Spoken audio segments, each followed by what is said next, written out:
Okay, so we're gonna get into our next segment, the weekly preview. Pretty big NFC matchup that we have, the NFC East matchup between the Giants versus the Cowboys. Giants are traveling to the Cowboys. This is their second game versus them. We'll see what happens. I mean, what's your thoughts on this game so far? Yeah, I think this will be a pretty close matchup. The last time they played, it was a close game.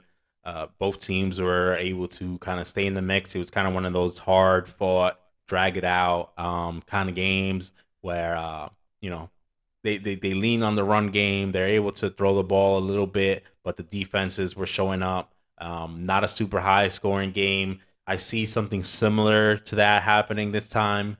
We know Dak is back in place of Cooper Rush as opposed to last time, but I see the game kind of playing out a similar way. The Cowboys are favored by 9. I actually think it might have crept up to even up to 10 at this point. But yeah, look, it's going to be a fun game. It's on Thanksgiving. I think it's going to be a close game. I'd probably take the points on this one. I think it's going to be close regardless of who wins. Right. And and yeah, and then we have the Odell factor with him being rumored to uh you know making a decision including these teams, maybe some more teams in the mix. I would think the Bills, Chiefs, Bucks, some other teams, etc. Packers maybe. But yeah, look, it should be fun. You get to watch this on Thanksgiving with a few other games as well. But getting one of those Thanksgiving prime time spots, you know, seems like a great matchup and um, one that we'll see what kind of Dallas team turns up. I mean, I think for the most part the Giants are what they are. You expect them to a little bit of a mix of defense, Running the ball. running the ball with Saquon, finding some holes here and there to make some pass plays. What are we going to get from Dallas? Are they going to, their defense should show up?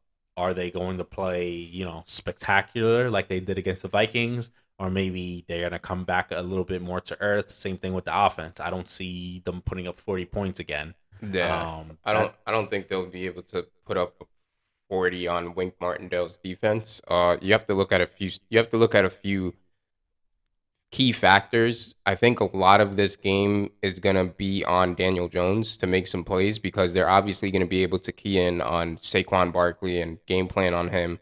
But I think there's going to be some substantial moments where we're going to have to see Daniel Jones step up, and it's kind of tough because he lost one of his like favorite receivers in Wendell Robinson. We saw Wendell kind of like emerge as kind of the number one receiver.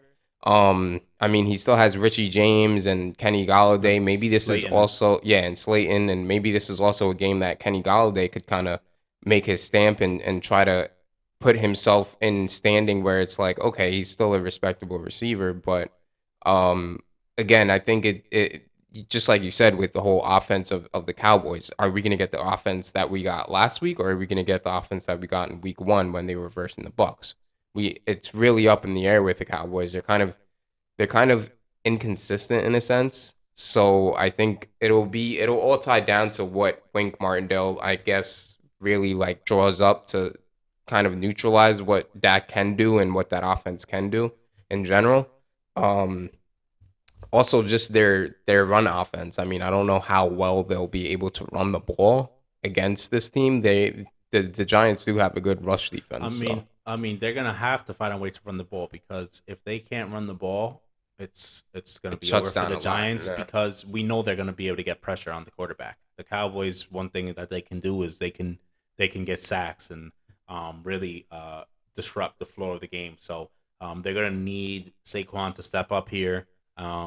Even if he doesn't go for a crazy amount of yards to at least balance things out to make them have to worry about that run game for so that they could take advantage and probably get a few big plays in that game off some play action, which we know Daniel Jones could do. While also he'll probably have to make some plays with his legs and do that, which he's been proven he's capable of